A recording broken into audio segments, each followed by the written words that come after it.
네, 잠시 후 2022 글로벌 전통의학 협력을 위한 국제 컨퍼런스 한일 심포지엄 2 한약 제재 임상 연구 결과 공유 세션이 미팅룸에서 시작되겠습니다. 오프라인으로 참석하시는 관계자분들께서는 입장 후 자리에 앉아 주시기 바라면서 코로나19 확산 방지를 위해 행사가 진행되는 동안에는 반드시 마스크를 착용해 주시기 바랍니다. 줌 웨비나로 참석하시는 분들께서는 잠시만 기다려 주시길 바라겠습니다. 오늘 컨퍼런스는 한국어와 영어 동시 통역이 지원됩니다. 잠시만 기다려 주시면 감사하겠습니다.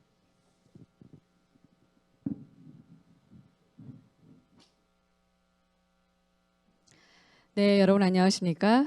지금부터 2022 글로벌 전통의학 협력을 위한 국제 컨퍼런스 한일 심포지엄 2 한약 제재 임상 연구 결과 공유 세션을 시작하도록 하겠습니다.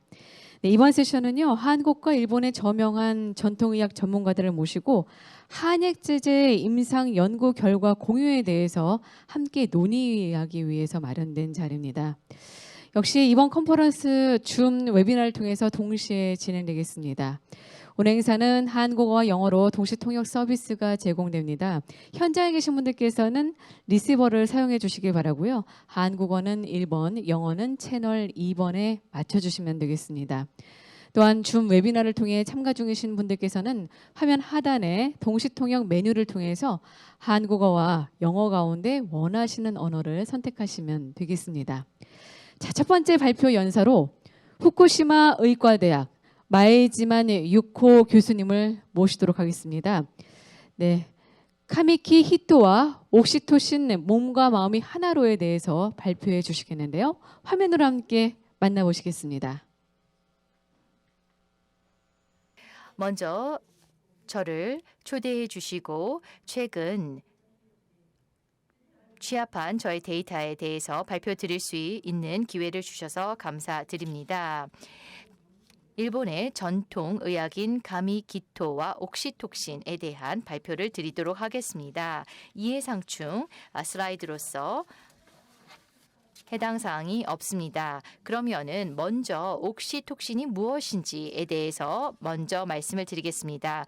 옥시톡신은 1906년에 출산 및 수유 관련 호르몬으로 발견이 되었습니다. 지금 보시는 것은 쥐뇌의 시상하부 사진입니다. 옥시톡신은 시상하부에서 신경세포에 의해서 합성이 되고 있는데요.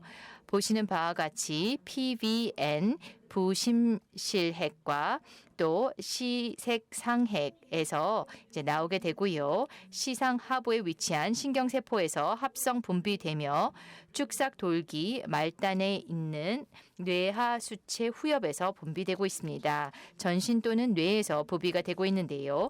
보시는 바와 같이 옥시톡신에 대해서 전통적으로 생각했던 출산과 수유 이외에도 새로이 보고되고 있는 기능이 많이 있습니다. 마음과 또 몸 모두에 다양한 기능이 있습니다.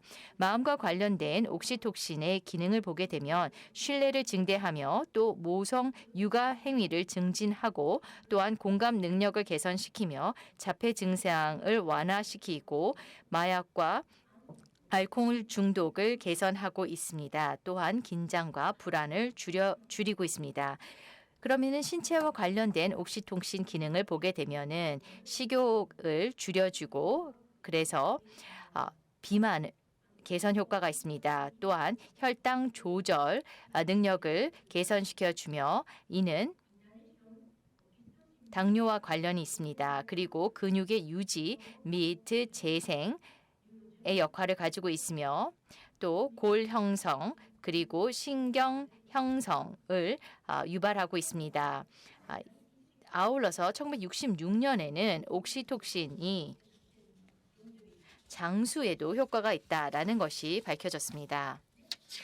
다음은 옥시톡신이 가지고 있는 이 항비만 효과를 보도록 하겠습니다.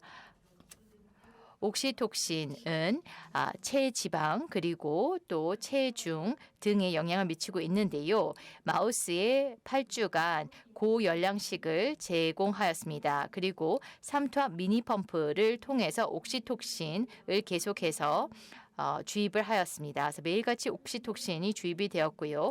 이를 통해서 체중과 또 10일간의 식량 섭취를 모니터링하였습니다. 그리고 또한 체지방 부분에 대해서도 이후에 측정을 하였는데요. 보시는 것은 이 고열량식을 섭취한 마우스에 대한 결과입니다. 체지방률이 36%였습니다. 초기에.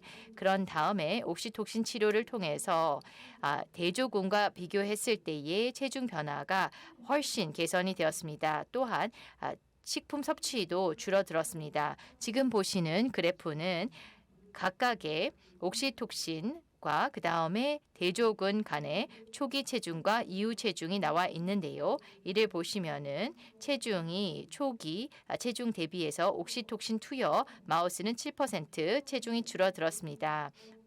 지속적인 옥시톡신 투약을 통해서 체중 증가 그리고 식량 섭취 부분에 개선 효과가 있었습니다. 자, 그러면은 옥시톡신이 체지방에 미치는 영향을 이제 보도록 하겠습니다. 마우스에 대한 CT 스캔의 이미지 있는데요. 대조군과 그 다음에 하단에 나와 있는 것이 옥시톡신 투약된 마우스의 모습입니다. 그리고 이쪽 선이 단면인데요. 지금 나와 있는 단면입니다. 그래서 핑크 부분이 내장 지방이고 그 다음에 또 피하 지방이 노란색으로 나와 있습니다. 보시면은 옥시톡신 투약 마우스의 경우에는 줄어들었습니다. 내장 지방은 20% 줄어들었습니다. 그리고 피하 지방도 줄어들었는데 근육량은 차이가 없었습니다. 보시는 바와 같이 옥시톡신은 동일한 양의 내장 지방과 피하 지방 감소 효과가 있었습니다. 그리고 지금 보시는 것은 내장 지방에 대한 지방 세포가 나와 있습니다. 옥시톡신을 투약받은 마우스의 경우에는 단일 지방 세포들이 줄어들었다라는 걸 볼 수 있고요. 그 다음에 이제 보는 것은 더 이상 체지방 세포들이 아니라 이는 간 세포를 보이고 있습니다. 그래서 이 고열량식을 하였음에도 불구하고 보시는 바와 같이 옥시톡신을 투약하게 되었던 이러한 마우스들은 이 드로플렛의 사이즈가 줄어들었습니다. 옥시톡신 치유를 통해서 체지방도 개선이 되었고 또한 지방 간에도 효과가 있는 것이 나왔습니다.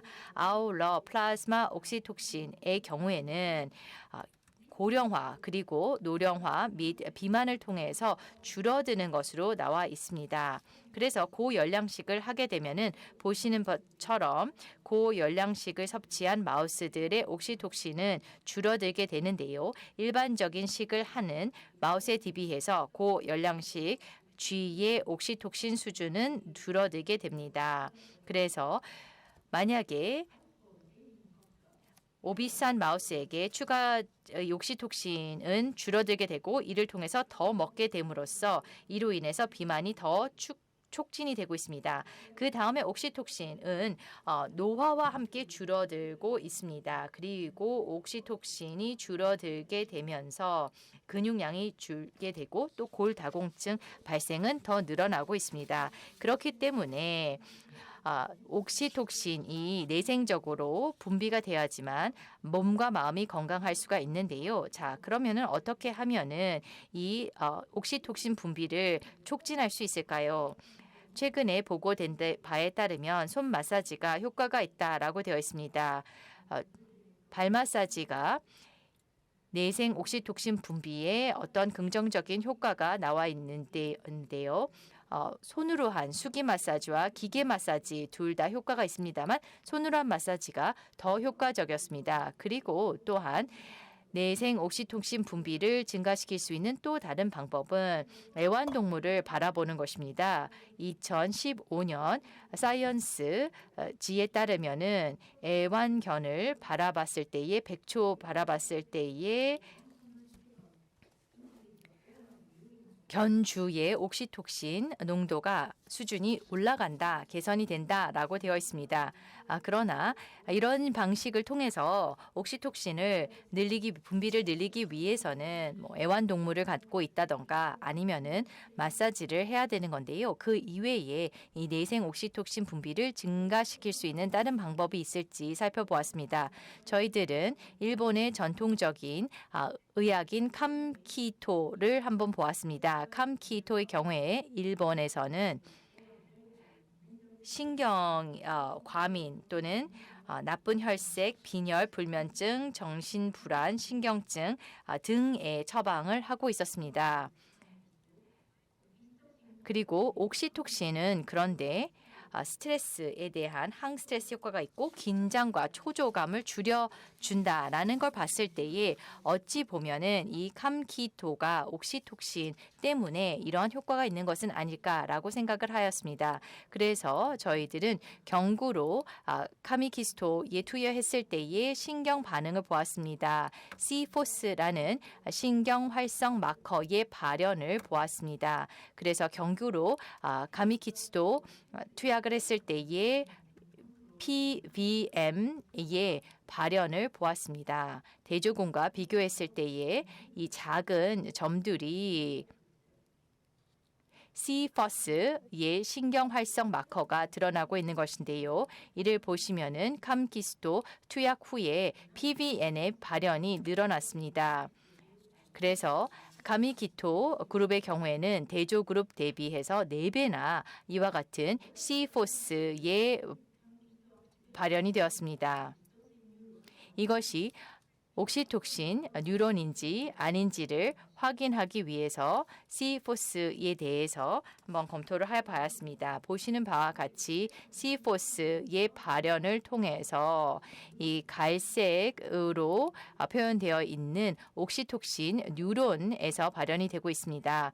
그래서 옥시톡신 뉴런들이 카미키스토의 투약 후에 70% 증가되어 있습니다. 이러한 결과를 통해서 우리는 경구로 카미키토를 투여하였을 때 옥시톡신 뉴런이 활성화된다라는 것을 확인해 볼 수가 있었습니다. 자, 그러면 다음으로는 카미키토가 옥시톡신의 분비를 촉진하는가라고 하는 것을 확인해 보아야 했었습니다.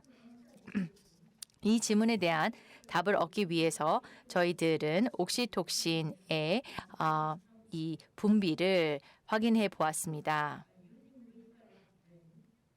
그래서 위스달 레트의 뇌를 이용해 가지고 400 마이크로미터의 두께로 잘라서 PVN을 회수하였습니다. 그것이 지금 나와 있는 모습인데요. 이는 30분간 ACSF에다가 넣었고요. 그런 다음에 상등액을 취합하여서 옥시톡신의 레벨을 확인하였습니다. 보시는 것처럼 옥시톡신이 상측액에서 대저군 대비했을 때의 옥시톡신이 훨씬 더 많이 나와 있었습니다.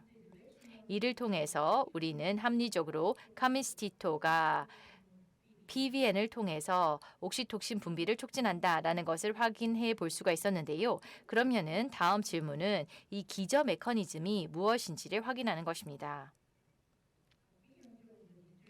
지금 나와 있는 것은 옥시톡신 뉴런이 PVN 상에 어떻게 나와 있는지입니다. 그래서 옥시톡신 수용체는 파란색으로 나와 있는데요. 붉은색과 녹색이 섞여 있는 노란색이 나와 있습니다. 이것은 이 뉴런들이 옥시톡신 그리고 옥시톡신 수용체를 모두 다 발현하고 있다, 표현하고 있다라는 것입니다. 이를 통해서 옥시톡신 뉴런의 50%가 옥시톡신 수용체를 표현하고 있다라는 걸 볼 수 있는데요. 이 데이터를 통해서 저희들은 카미키스토가 옥시톡신을 활성화시키는데 이는 옥시톡신 뉴런의 수용체를 활성화시키기 때문에 이렇게 되고 있다라고 생각하게 되었습니다. 이런 과정을 그런데 검증하기 위해서 저희들은 옥시톡신 이 리셉터를 각 그 진에 이 트랜스퍼를 하였습니다. 그리고 이러한 옥시톡신 발현하는 것을 확인하기 위해서 저희들은 세포액 이 칼슘 이 세포액에다가 평가하였습니다. 지금 보시는 것이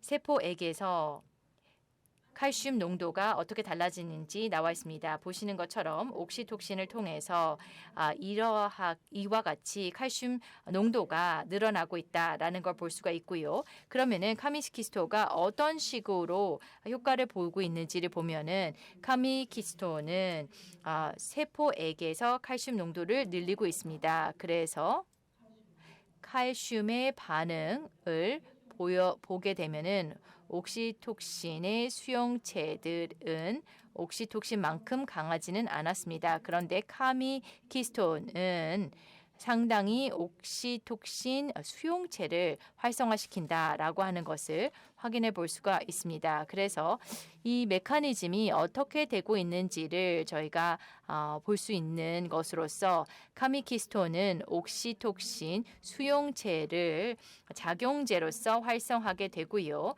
이렇게 함으로써 옥시톡신의 뉴런들이 옥시톡신을 분비하게 됩니다. 발표 시간이 한정되기 때문에 저는 그 결과 부분에 대해서만 요약을 하겠습니다만 일단 저희가 이 생약을 확인할 수 있었습니다. 그래서 이 세 개의 생약이 옥시톡신 수용체를 활성화시킨다라고 하는 것을 확인하였습니다. 그래서 GF, AR 그리고 GR이고요. 이 세 개의 생약을 통해서 7개의 그 화학 성분이 옥시톡신 분비를 증대시킨다라는 걸 생각을 하고 있습니다. 카미키토는 옥시톡신 A의 분비를 리셉션을 통해서 리셉터의 활성화를 통해서 분비를 증대시킬 수 있습니다. 근데 이렇게 함으로써 카미키토는 옥시톡신의 효과를 통해서 마음과 몸에 이 긍정적인 기능을 발휘하고 있습니다. 현대 사회는 상당히 스트레스가 큰 사회이고요. 최근에는 코로나19로 인해서 이 사회적인 문제들이 많이 발생하면서 건강한 인간관계 형성에도 저해를 가지고 왔습니다. 이러한 상황 속에서 정신질환을 앓고 있는 환자의 수가 늘어나고 있습니다. 또한 초고령화 사회 역시 도래하고 있습니다. 이런 상황 속에서 몸과 마음을 건강하게 유지하는 것이 매우 그 어느 때보다 중요해지게 되었습니다. 옥시톡신의 경우 몸과 마음을 보호할 수 있는 요소인데요. 카미키토는 옥시톡신 리셉터의 작용제로서 고령화로 인한 이 몸과 마음이 악화되는 것을 방지해주고 건강을 유지하는 데 도움이 되고 있습니다. 경청해 주셔서 감사합니다.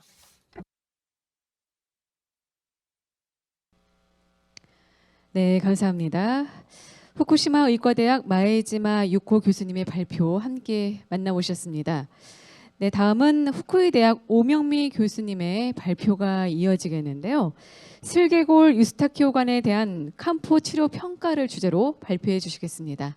화면으로 함께 만나보시겠습니다.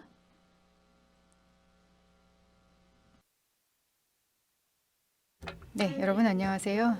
저는 오명미입니다. 저는 후쿠이 대학교에서 일하고 있습니다. 이비인후과에서 일을 하고 있습니다. 자정님과 그리고 주최 측에 오늘 발표의 기회를 주신 점에 대해서 감사드립니다.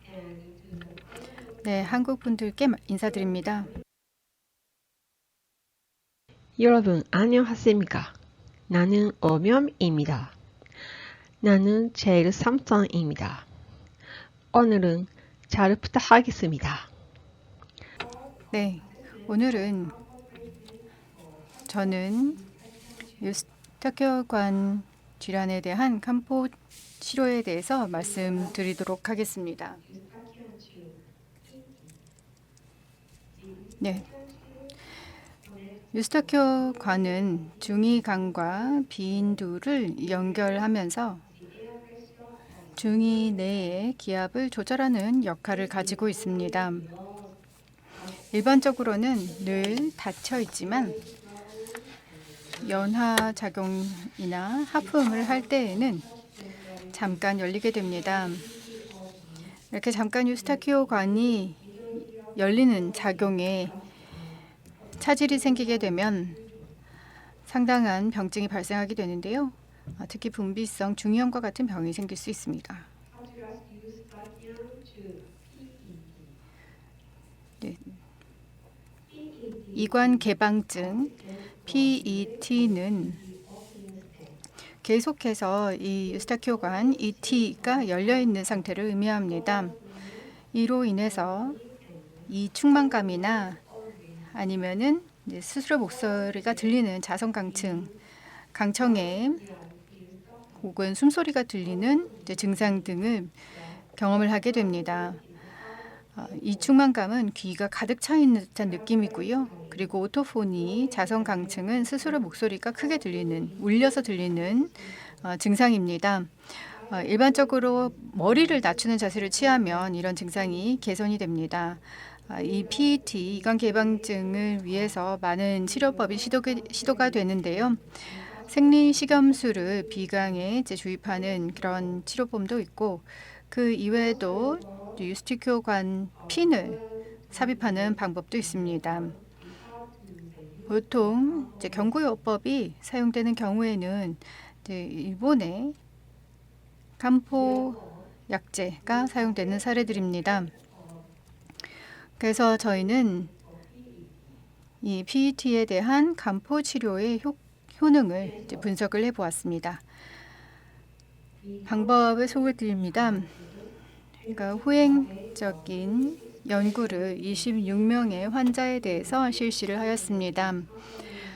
간포 약제를 통해서 치료를 받았던 환자를 2015년부터 2021년 사이에 선정을 하여서 분석을 하였습니다. 처음에는 2주에서 4주간까지 첫 번째 한약제를 처방을 하고, 그 다음에는 지속적으로 동일 처방을 내리거나 아니면 환자의 상태에 따라서 이 간포 한약제의 형태를 바꾸었습니다. 결과입니다. 여기에서는 연령과 성별 분포를 보고 계십니다. 환자의 연령은 26세부터 85세였고요. 평균 연령은 61.6세였습니다. 총 26분의 환자에 대해서 분석을 하였는데요. 8분이 남성, 18분이 여성이셨습니다. 이 성별과 연령의 분포는 그래프에서 보실 수가 있습니다. 네, 증상률입니다. 자성강청이나 아니면은 머리를 낮추는 자세를 취했을 때 증상이 개선되는 것은 모든 환자에서 발견되었습니다. 이 충만감은 96%의 환자에서 발견이 되었습니다. 그리고 스스로의 소리를 들을 수 있는 것은 한 절반 정도에서 보였고요. 그리고 코 비빔은 한 케이스만 있었습니다. 그리고 호흡 시 고막이 움직이는 증상도 환자 중 42%에서 발견이 되었고 31%의 환자는 체중 감소가 있었습니다. 네, 간포 약제의 효과입니다. 23명의 환자, 즉 전체 88%에서 간포 제제가 효과가 있었습니다. 하지만 3분의 환자, 12%에서는 효과가 없었습니다. 네, 어떤 간포 약제가 사용되었는지 불려드립니다. 가미 귀비탕이 18분의 환자, 69%에서 효과가 있었습니다. 백호 인삼탕이 2분의 환자, 8%에서 효과가 있었고요. 그리고 식호 게시탕, 그리고 우차 신기환, 그리고 가미 소요산 모두 1분의 환자에서 효과가 있었습니다. 3분의 케이스에서는 간포약제가 효과가 없었습니다. 이번 슬라이드에서는 경구 투약의 시작부터 이 증상이 개선되기 시작한 시점까지의 기간을 보고 계십니다. 비록 이제 한약 약제가 보통은 굉장히 내복을 오랜 기간 동안 해야 효과가 있으리라고 많이들 생각을 하십니다. 그럼에도 불구하고 거의 대부분의 환자들이 첫 번째 혹은 두 번째 처방으로부터 바로 개선 효과를 느꼈습니다. 이 슬라이드는 경구 복약의 중단 시기를 보여드립니다. 18분의 환자 78%에서는 약제 복약을 3개월쯤 됐을 때 모두 다 마무리를 하셨습니다.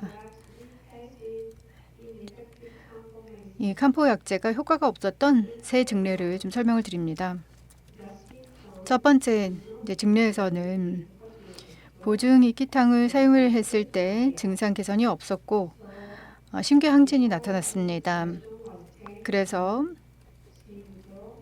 경구 약제를 진무탕으로 바꾸었는데 그래도 계속해서 두근거림이 있어서 완전히 이제 그 칸포 약제를 사용한 치료를 중단을 하였습니다.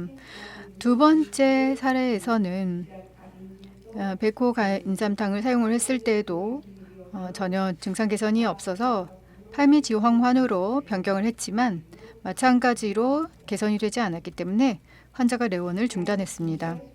세 번째 환자 같은 경우에는 가미귀비탕을 사용했을 때에도 증상 개선이 없어서 다시 백호가인삼탕으로 변경을 하고 인삼영탕, 자음지부탕, 그리고 계지가주부탕으로 순서대로 변경을 해보았지만 개선이 되지 않아서 환자가 더 이상 내원을 하지 않게 되었습니다.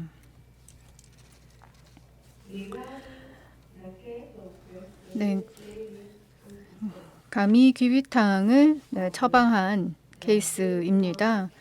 21분의 경우에 처방이 되었는데 그 가운데 86%인 18분의 환자에서 효과적이었고 3분의 환자 14%에서는 효과가 발휘되지 않았습니다. 이 세 건의 환자들 경우에는 가미귀비탕이 효과가 없었지만 한 분의 경우에는 백호가 인삼탕을 통해서 또 다른 분 같은 경우에는 가미소요산 약제로부터 효능을 얻을 수가 있었고요. 마지막 분은 이 간포 약제로부터는 치료 효과가 없는 사례였습니다. 각 증상에 대해서 가미귀비탕이 어느 정도 효과가 있었는지 보여드립니다. 경구로 가미귀비탕을 복약을 했을 때 어떤 증상이 효과적으로 사라졌는가 라는 부분들을 보여드리고 있는데요. 상당히 많이 개선된 사례, 다소 개선한 사례, 전혀 개선되지 않은 사례 등을 비교를 하고 있습니다. 이 그래프에서 가미귀비탕이 각 증상에서 어느 정도 효과를 발휘했는지 보실 수가 있는데요. 95%의 환자에서 자성강청에서는 효과가 있었습니다. 이 충만감 같은 경우는 85%의 증례에서 효과가 있었고 자가호흡강청의 경우에는 75%의 환자에서 효과가 발휘되었습니다. 호흡 시 고막 움직임의 효과를 본 사례는 환자의 73%였습니다. 네, 고려사항들입니다. 네, PT 이관 개방증의 간포약제와 관련된 내용을 정리하겠습니다. 유스타키오 관 주변의 조직이 감소하고 또 기능 이상으로 인해서 이관 개방증이 야기가 됩니다. 그렇기 때문에 머리를 낮추게 되면 이 유스타키오 관 주변의 조직이 좀 그 용적이나 부피가 늘어나게 되고 그로 인해서 이것이 막히는 효과가 발휘되면서 증상이 이제 완화가 됩니다. 지금 이 유스타키오관 주변에 조직이 줄어듦으로 인해서 이관 개방증이 이제 발생하는 것을 생각을 해보면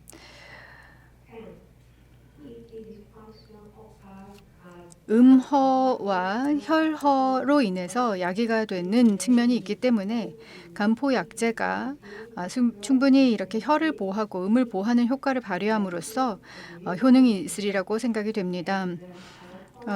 유스타키오 관 기능 이상이 자율신경계 이상으로 인해서 발생하는 경우에 기허와 혈허 그리고 기울, 간울 등에 의해서 발생하는 경우에도 간포 약제가 각각 대응되는 부분에서 효과를 발휘할 수가 있겠습니다. 가미기비탕은 인삼과 백주, 복령, 생강, 감초, 대조 등이 들어갑니다. 이것은 사군자탕의 성분과 마찬가지입니다. 그래서 이것은 비허를 또 개선을 할 수가 있습니다. 여기에 황기, 당귀, 유관육, 산조인, 먼지가 추가되게 되면 귀비탕이 됩니다. 귀비탕은 심혈허를 개선할 수가 있습니다. 심혈허가 있으면 건망증이나 그리고 정신적인 불안증 그리고 심계 항진 불면이 발생할 수가 있습니다. 여기에 시호와 산지차를 추가를 하게 되면은 가미귀비탕이 됩니다. 이것은 열허를 개선할 수 있는 효과가 허혈을 개선할 수 있는 효과가 있습니다. 이관개반증에 대한 가미귀비탕의 효과입니다. 가미귀비탕은 자율신경계 이상을 보기를 통해서 개선할 수가 있습니다. 그리고 혈허로 인한 조직 부피의 감소를 보혈을 통해서 개선할 수가 있고요. 그리고 시호와 산지차가 보열의 효과를 내줄 수가 있습니다. 이 슬라이드를 통해서는 이관 개방증에 대한 가미귀비탕의 결과를 한눈에 요약으로 보실 수가 있습니다. 가미귀비탕, 반화, 백출, 천마탕, 이기건증탕, 보증이기탕까지 쭉 요약을 해드리고 있는데요. 이제 저희의 보고서의 핵심입니다. 네, PD 이관 개방증에 어떻게 가미귀비탕을 사용을 할 것인가? 기혈 양허와 허혈에 대응을 해서 가미귀비탕이 사용이 될 수가 있겠고요.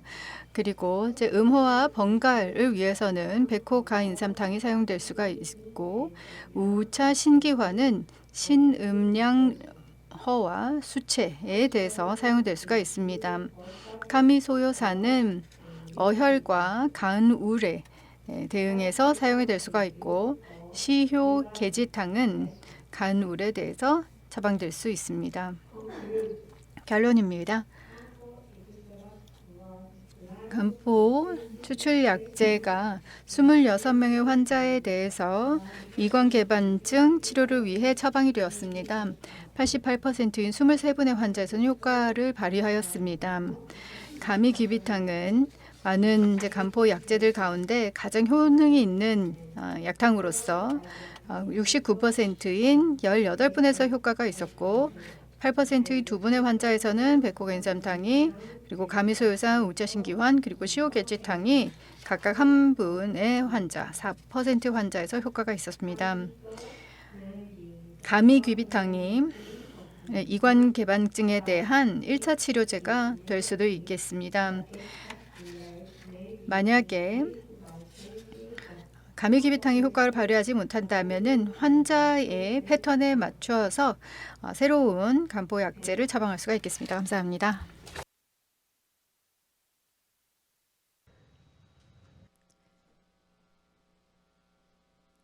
네, 감사합니다. 지금까지 후쿠이대학 오명미 교수님의 발표 만나보셨습니다. 네, 다음은 경희대학교 권승원 교수님의 발표가 있겠습니다. 발표 제목은 한국의 귀비탕과 가미 귀비탕의 역사적 적용 가능성입니다. 역시 화면으로 함께 만나보시겠습니다. 안녕하십니까. 권승원입니다. 저는 오늘 여러분에게 귀비탕, 가미 귀비탕의 한국에서의 역사적 사용 및 발전 사항에 대해서 말씀을 드리도록 하겠습니다.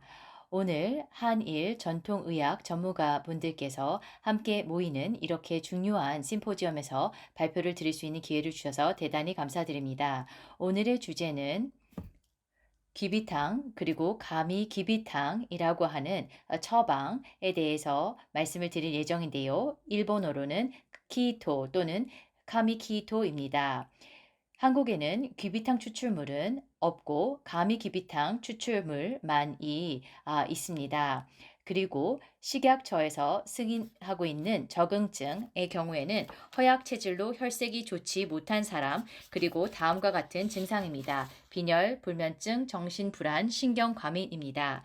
이와 같은 적응증은 한국에서 귀비탕과 가미 귀비탕을 사용한 역사를 잘 반영하고 있다라고 생각합니다. 그렇기 때문에 본 강연에서 먼저 귀비탕의 역사적인 사용에 대해서 보도록 하겠습니다.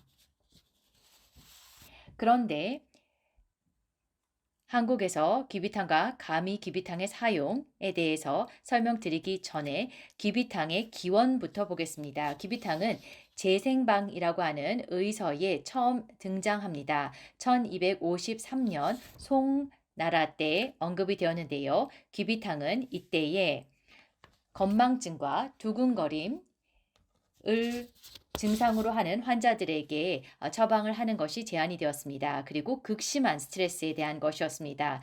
재생방에 이런 적응증이 한국에 전달이 되었고요. 이에 따라서 귀비탕은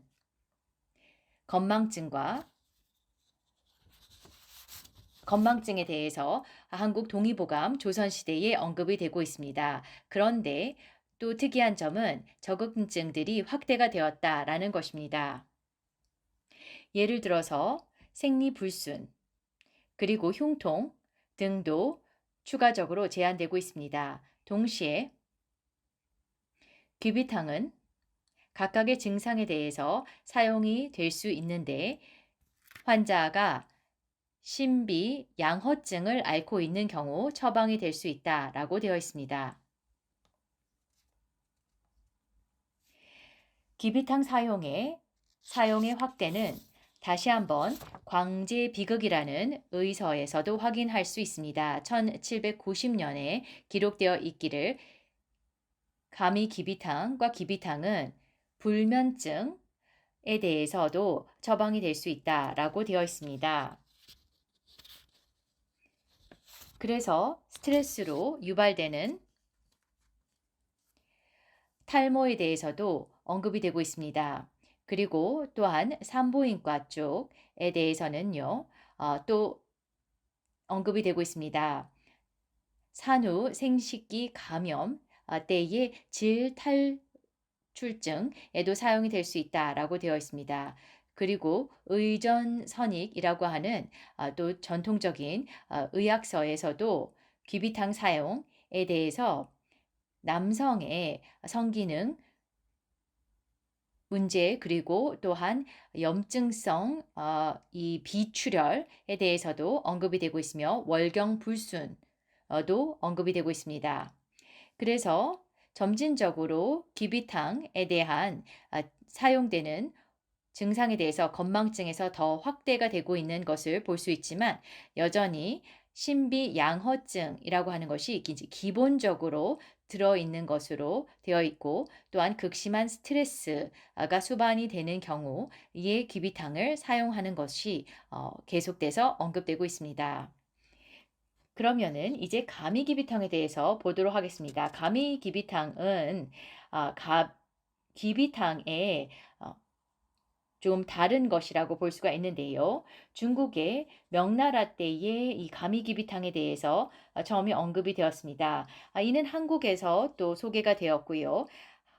여러 의서에서 가미기비탕 사용에 대해서 자주 언급이 됩니다만 사용 범위는 기비탕과 비교했을 때에 좁습니다. 조선시대의 이의 의서들을 보면은 가미기비탕은 월경 중단 등의 경우에만 사용이 되었다라는 것을 볼 수가 있습니다. 결론적으로 말씀을 드리면 귀비탕 사용의 범위는 가미귀비탕 사용보다 훨씬 광범위합니다. 그래서 현재 KFDA 식약처에서 허용하고 있는 적응증을 보게 되면은 귀비탕의 역사적인 사용과 연결이 되어 있다라는 것을 볼 수가 있습니다. 자, 그러면은 조금 더 심층적으로 논의를 진행하도록 하겠습니다. 귀비탕과 가미귀비탕이 한국의 표준 임상 진료 지침 KMCPG에 어떻게 나타나 있는지 보겠습니다. 표준 임상 진료 지침이 화병과 또한 근골격계 질병에 대해서 2008년도에 처음 나오게 되었습니다. 그 이후에 한국에서는 표준 임상 진료 지침 프로젝트 그룹이 2016년도에 수립이 되었고 그 이후 30개의 표준 임상 진료 지침이 마련이 되었습니다. 지금 보시는 슬라이드는 한국의 표준 임상 진료 지침 개발이 어떻게 되는지 그 과정이 나와 있습니다. 양방에서 개발하는 CPG와 마찬가지로 증거 기반으로 CPG를 마련하고 있습니다. 지금 보시는 것은 현재 한국의 표준 임상 진료 지침의 발전 상황으로서 40개의 질병에 대해서 표준 임상 진료 지침이 마련이 되었고 현재 11개의 질환에 대해서 지침이 개발 중이거나 아니면은 계획에 있습니다. 기비탕과 가미기비탕이 표준 임상 진료 지침에 나와 있는 경우들을 보겠습니다. 먼저 신경계입니다. 첫 번째로는 이 중풍과 관련된 CPG입니다. 이 CPG에는 기비탕과 가미기비탕에 대해서 추천을 하고 있습니다. 중풍 후의 우울증 그리고 중풍 이후의 인지 기능 저하에 대해서 기비탕과 가미기비탕에 대해서 제안을 하고 있습니다. 그래서 처방이 될 수 있는 약제로서 언급이 되고 있으며 단독 또는 병용으로 사용될 수 있다라고 되어 있습니다. 중풍 후 우울증에 대해서요. 그리고 또한 다른 제안을 보게 되면은 중풍 후 인지 저하에 대해서 귀비탕과 가미귀비탕이 단독 또는 병용해서 사용했을 때의 인지 기능을 향상시키는 데 효과가 있을 수 있다라고 되어 있습니다. 다음으로는 현훈 표준 임상 진료 지침을 보면은요. 귀비탕은 척추, 뇌저, 동맥 부전으로 발생하는 현훈에 대해서 추천이 되고 있습니다. 침술 그리고 또한 한약 처방과 함께 귀비탕이 제시되고 있습니다. 그리고 여기에서 제안하고 있는 것은 귀비탕이 가능한 한약 처방으로 고려될 수 있다라고 되어 있으며 신비 양허증의 경우 귀비탕을 활용할 수 있다라고 되어 있습니다. 그러면은 이제 산부인과계로 넘어가도록 하겠습니다.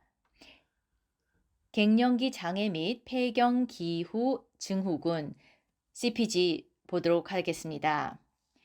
갱년기 장애 및 폐경기 증후군과 관련된 가능한 처방으로서 귀비탕이 언급이 되고 있고요. 또 갱년기 증후군에 흔하게 널리 사용되고 있는 소요산과 함께 귀비탕이 언급되어 있다라는 것을 볼 수 있습니다. 다음으로는 정신과 분야인데요. 귀비탕의 경우 핵심 단어가 극심한 스트레스라는 것이기 때문에 귀비탕과 가미귀비탕은 정신과 분야에서 특히 많이 언급되고 있고요. 이 정신과 분야에서 표준 임상 진료 지침에서 귀비탕에 대해 별도의 추천을 하고 있습니다. 그러면은 먼저 자폐 스펙트럼 장애 표준 임상 진료 지침 보도록 하겠습니다. 자폐 스펙트럼 장애에 사용될 수 있는 한약 치료를 보게 되면 자폐 스펙트럼 장애에서 유효한 효과를 보기 위해서 한약 치료를 고려할 수 있으며 귀비탕은 다빈도 처방으로 고려될 수 있다라고 되어 있습니다. 다음으로는 불안장애 한의표준 임상진료 지침입니다. 식약처에서 가미기비탕에 대한 적응증으로 이 불안장애를 언급하고 있습니다.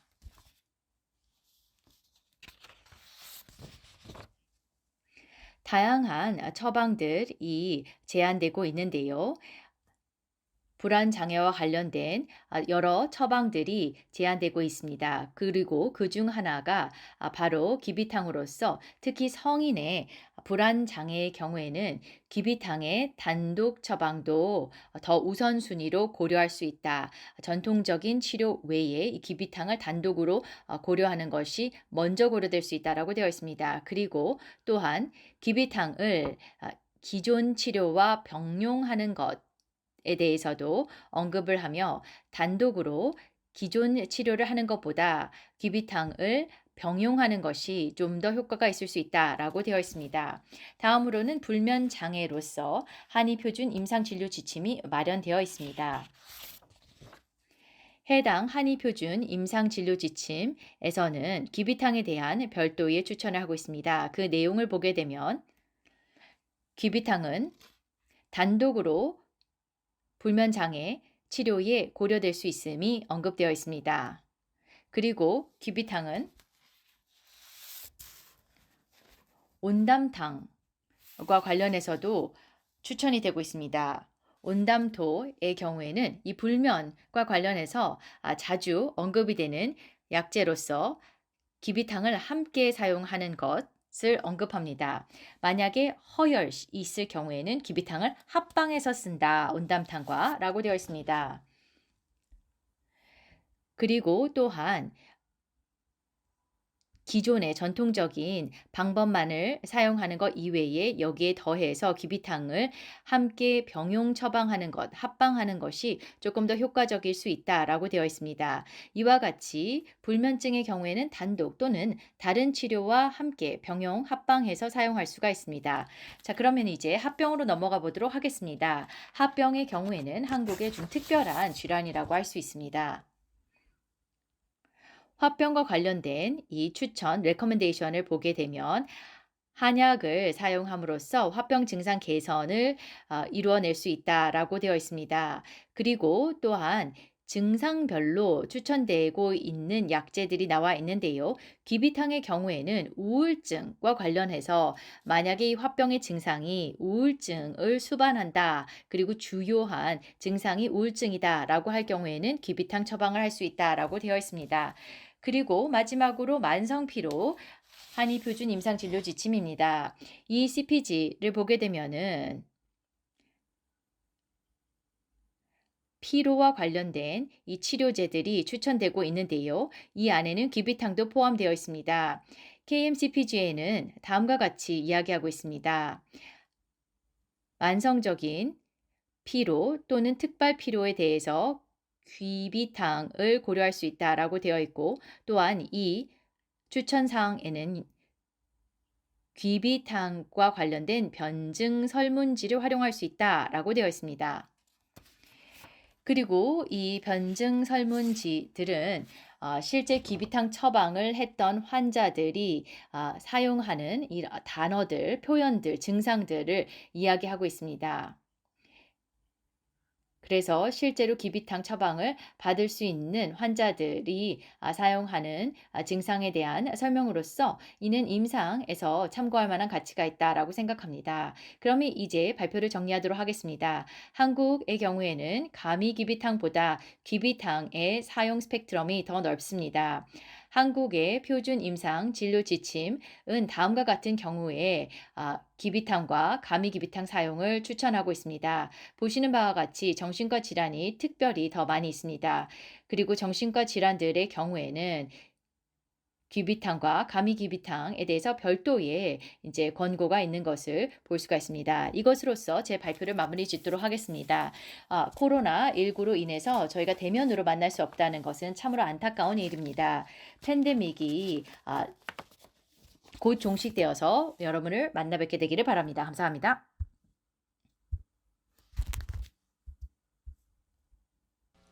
네, 고맙습니다. 지금까지 경희대학교 권승원 교수님의 발표 함께 하셨습니다. 네, 마지막 강인데요. 차의과대학 분당차병원 신희연 교수님을 연사로 모시겠습니다. 네, 경도 인지장애에 대한 가미 귀비탕의 효능과 안전성 탐색에 대해서 발표해 주시겠습니다. 화면으로 함께 만나보시겠습니다.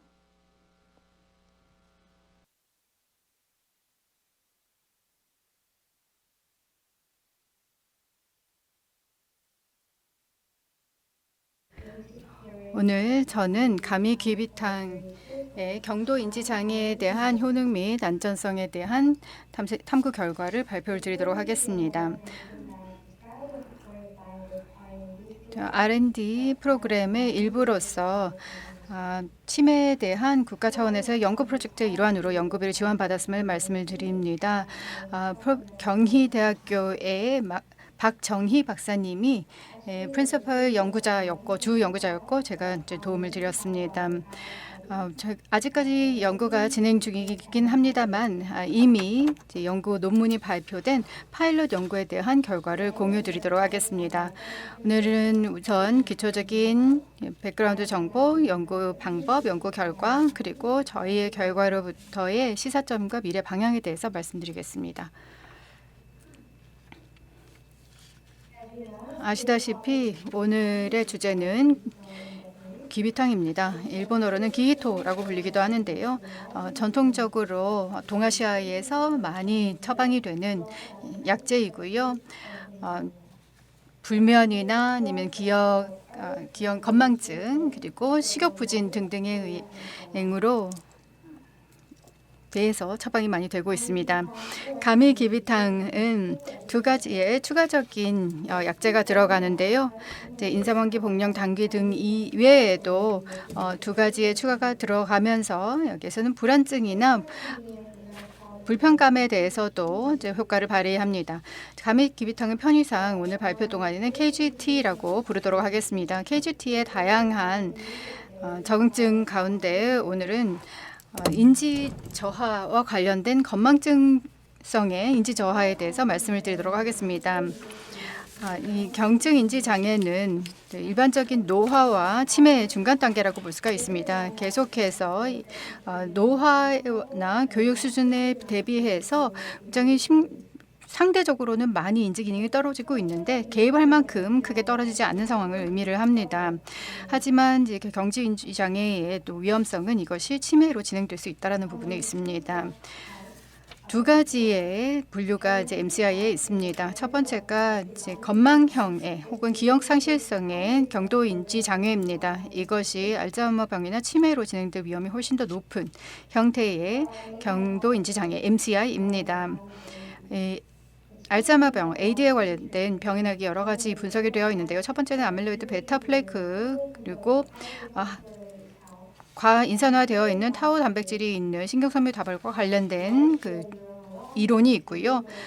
그리고 이제 뇌의 위축과 뇌의 조직 손실로 인한 원인도 있습니다.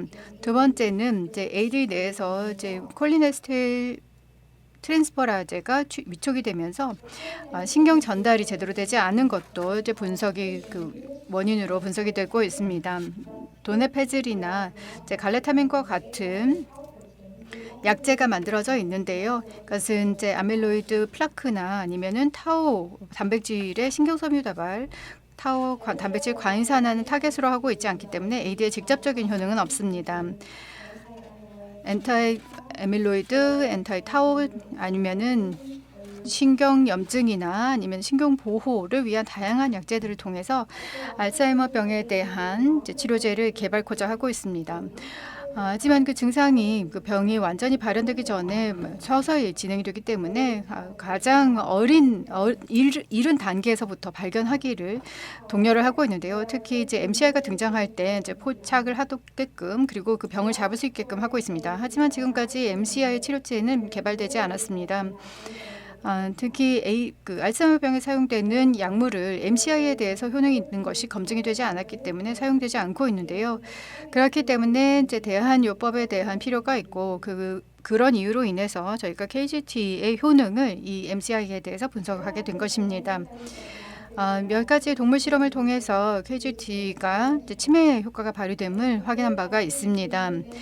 KGT는 노쇠 가속화된 마우스 모델뿐만이 아니라 AD 마우스 모델에서도 기억 상실 혹은 건망증을 개선할 수 있음을 확인을 하였습니다.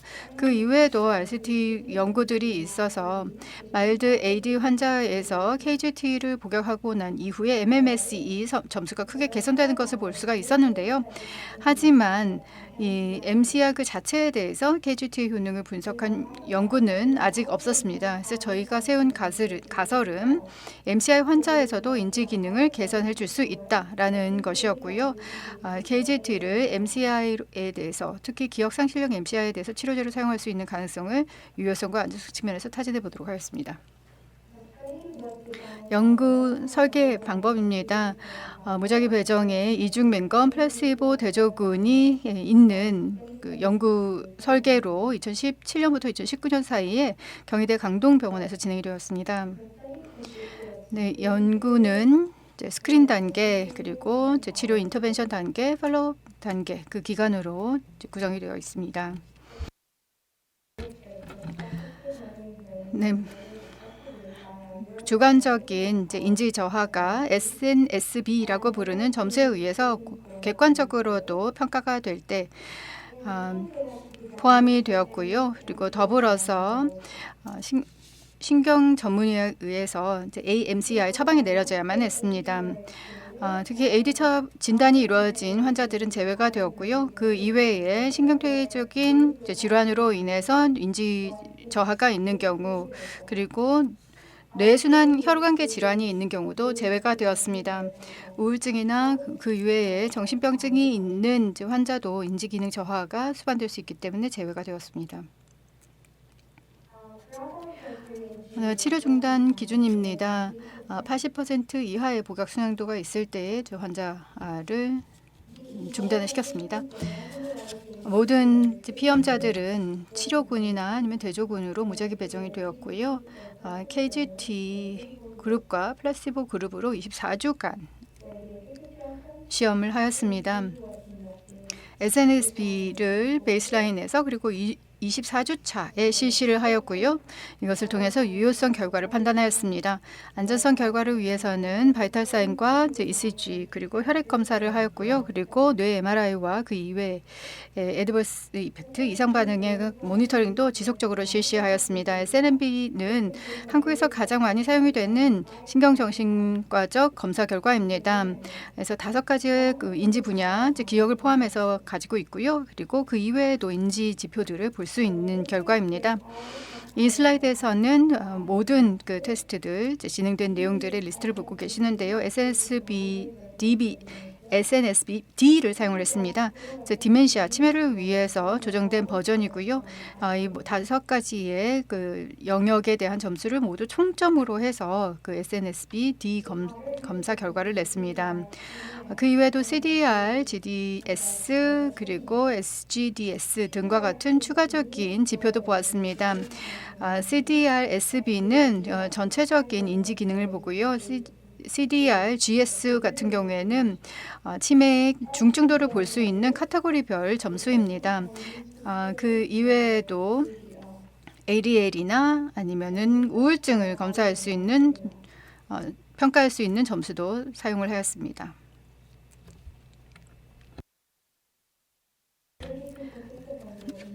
이제 33명의 환자가 KGT와 플라시보군으로 위약군으로 무작위 배정이 되었고요. 베이스라인 변수를 보았을 때 두 그룹 사이에 차이점은 없었습니다. 유효성 결과를 보았고요. 그리고 KGT의 전체 SNSD 점수를 보았을 때는 치료 전에 대비해서 크게 올라갔지만 플라시보 그룹에서는 그렇지 않았습니다. 5개의 영역 가운데 기억과 관련된 부분이 KGT 그룹에서 베이스라인 대비해서 크게 상승을 하였지만 플라시보 그룹에서는 그렇지 않았습니다. 메모리 가운데서도 SVLT 리콜 그리고 레일 리콜 등 그리고 레일 인지 부분에서도 KGT 그룹에서 상당한 점수 개선이 있었습니다. SNSD 점수에서는 이제 각각의 메모리 그룹 사이에서는 그룹 사이에 큰 차이가 없었습니다. 다른 점수 결과들도 보겠는데요. CDR, SB도 KGT 그룹에서 크게 상승을 하였습니다. SNSD 대비하여서 CDR 점수는 높아지게 되면은 이제 인지 장애가 더 있다라는 건데요. 플라시보 그룹에서는 점수가 올라갔습니다. 그래서 상태가 악화되었다라는 뜻입니다. 그리고 CDR, SB도 각 그룹 사이에 큰 변화가 있음을 볼 수가 있습니다. 다음은 CDR GS입니다. 0.5에서 0이 되게 되면은 MCI에서 정상 상태로 다시 복원이 되었다라는 것인데요. KGD 그룹에서는 31%가 이런 다시 돌아간 것을 볼 수가 있었고 플라시보에서는 14%였습니다. 하지만 두 그룹 사이에 통계적 유의성은 없었습니다. 다른 지표에서도 통계적 유의성이 있는 변화는 없었습니다. 안정성 경화에서는 각 그룹 사이에 이상 반응에서 차이는 없었고요. 그리고 이 모든 검사에서 비정상적인 어노멀리 값은 나오지 않았습니다. 네, 요약입니다. CDR, SD를 사용을 한 전체적인 인지 능력이 KGT 그룹에서 플라시보 그룹 대비해서 크게 개선이 되었고요. 그리고 SNSD-D를 사용을 한 일반적인 인지나 아니면 기억력과 관련된 연관 부분에 있어서 KGT 그룹에서는 베이스라인 대비 큰 개선이 있었습니다. 이 연구를 통해서 SNSD-D 점수의 차이가 뇌 회색 피질의 변화와도 연관관계가 있음을 볼 수가 있었습니다. 그래서 신경 퇴행성 질환에도 KGT가 그 힘을 발휘함을 알 수가 있습니다. 그리고 SNSD-B를 사용을 한 언어적 기억이나 시각적 기억에서 모두 다 개선이 있는 것을 볼 수가 있습니다. 언어 기억에서 이제 AD로 혹은 치매로 진행될 수 있는 가능성이 가장 높음을 판단할 수 있기 때문에 KGT가 이런 언어 기억을 개선했다는 데 큰 의의가 있습니다. CDR을 기준으로 해서 이제 일반적인 인지 기능을 보겠습니다. CDR, SD를 제1 결과로 프라이머리 아웃컴으로 사용하는 MCI 그런 연구들이 있기는 했는데요. 첫 두 연구를 보면은 큰 차이는 없는 것으로 나왔습니다. 마지막 연구에서 양 그룹 암 모두에서 CDR이 점수가 나빠졌는데 그래도 이제 갈라스타민을 사용했을 때는 조금 더 적게 나빠졌다라는 것을 볼 수가 있었습니다. 물론 우리 같은 경우에는 KGT 그룹에서 플라시보 그룹에서는 높아졌고 KGT 그룹에서는 낮아졌습니다. 그러니까 인지 기능이 개선이 되었다는 것을 볼 수가 있습니다. 그래서 KGT가 전반적인 인지와 기능에서 개선 효과를 가져다 준다라고 판단할 수가 있겠습니다. 다음은 이제 질환 진행에 대한 CDR, GS를 기준으로 한 효과를 보았습니다. 네, MCI에서 정상 인지로 돌아가는 것이 이제 18%라고 보고가 되고 있습니다. 과거 이제 RCT에서 AMCI에서 이제 한약 제제 효과를 보았을 때 도나페졸 그룹에서는 조금 더 작고 그리고 이제 약제에서는 조금 더 높은 결과가 나왔습니다. 네, 저희 결과가 통계적 유의성은 없었지만은 저희 전환율이 KGT 그룹에서는 31.25%였고요. 플라시보 그룹에서는 14%였습니다.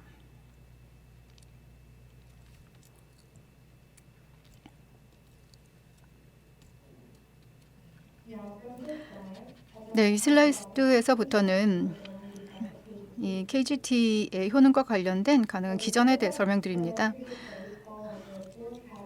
네 가지의 기전으로 이제 분리해서 설명을 해볼 수가 있겠는데요. 첫 번째 KGT는 콜린에스텔 트랜스퍼라제 활동을 활성화하는 것으로, 그래서 이제 뇌 내의 콜린을 향상시키는 것으로 볼 수가 있습니다. 그래서 에스트린 콜린에스트라제를 억제하는 도나텔과 같은 기전이죠. 두 번째는 신경 보호 효과입니다. 이 표에서 보시다시피 KGT는 신경 섬유의 위축을 줄일 수가, 다시 복원할 수가 있었습니다. AD 마우스 모델에서 아밀로이드 베타에 의해서 만들어졌습니다. 다음은 아밀로이드 플라크 자체를 줄일 수 있는 효과이고요. 마지막으로 KGT는 타우 단백질의 과인산화를 줄일 수가 있습니다. 그렇기 때문에 KGT가 알츠하이머 병의 기전의 핵심을 대처할 수 있다라는 것을 판단해 볼 수가 있습니다. KGT에 들어가는 성분들 가운데 8가지의 성분이 이제 인지 기능 개선에 관련이 되어 있습니다. 그래서 원지가 바로 이제 치매에 대응하는 KGT 효과의 가장 핵심적인 역할을 하는 성분입니다. 이 중국어 명의에서도 알 수 있듯이 원래 건망증에 처방이 되던 이제 성분입니다. 이 원지로 인해서 인지 기능이 개선이 되고 또 특히 콜린에스틸 트랜스포라제의 활성화도 이 원지 때문인 것으로 판단이 되고 있습니다. 그리고 많은 연구를 통해서 신경 보호 효과가 있어서 이제 아밀로이드 베타로부터 보호해 줄 수 있음을 이제 발견하고 있습니다. 이제 많은 실험과 그리고 연구를 통해서 이 원지가 치매에 저항할 수 있는 물질임을 알 수가 있습니다. 그 이외에도 다양한 성분들이 들어가는데요. 복령과 당기로 인해서 아세틸콜린 수치를 올릴 수가 있고, 그리고 환기와 인삼을 통해서 신경 섬유를 성숙시키고 더 연장을 할 수가 있고, 그리고 치자는 아밀로이드 베타를 줄일 수가 있었습니다. 이 모든 성분들이 합쳐지면서 시너지 효과가 발휘가 됩니다. 이 KGT의 효과는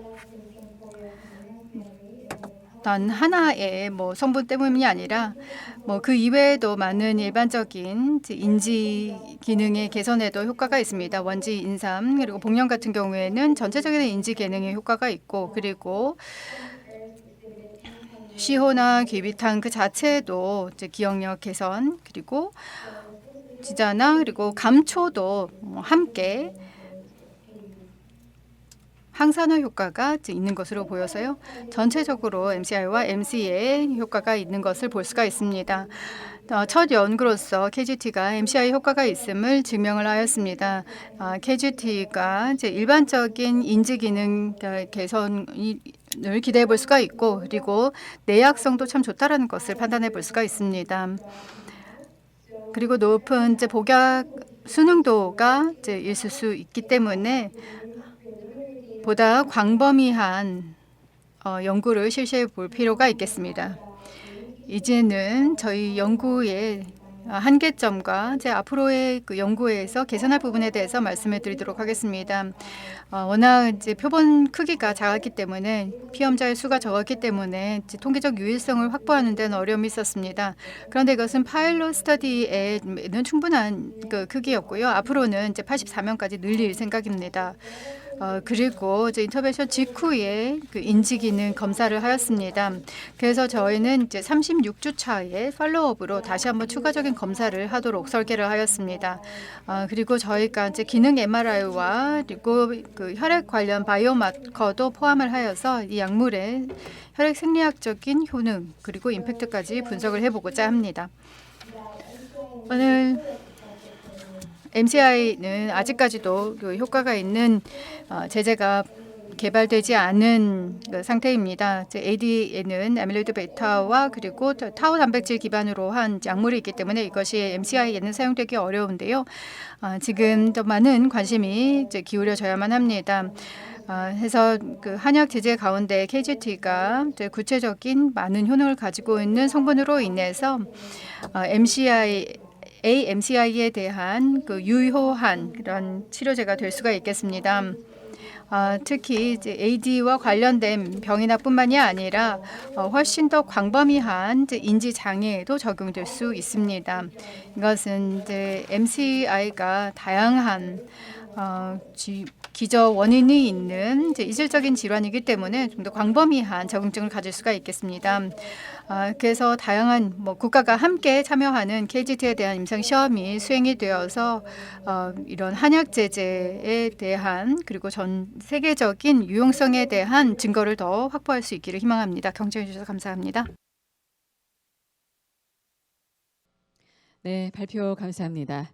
이것으로 2022 글로벌 전통의학 협력을 위한 국제 컨퍼런스 한일 심포지엄 2 한약 제재 임상 연구 결과 공유 세션을 모두 마치겠습니다. 앞으로도 한국과 일본의 그 전통 의학에 대한 연구와 학술 교류가 더욱더 활성화되고 발전해 나가기를 기원하겠습니다. 저희는 앞으로도 글로벌 전통의학 협력을 위한 지속적인 노력과 함께 발전을 계속해 나가도록 하겠습니다. 오늘 함께해 주신 모든 여러분께 감사의 말씀드리겠습니다. 고맙습니다.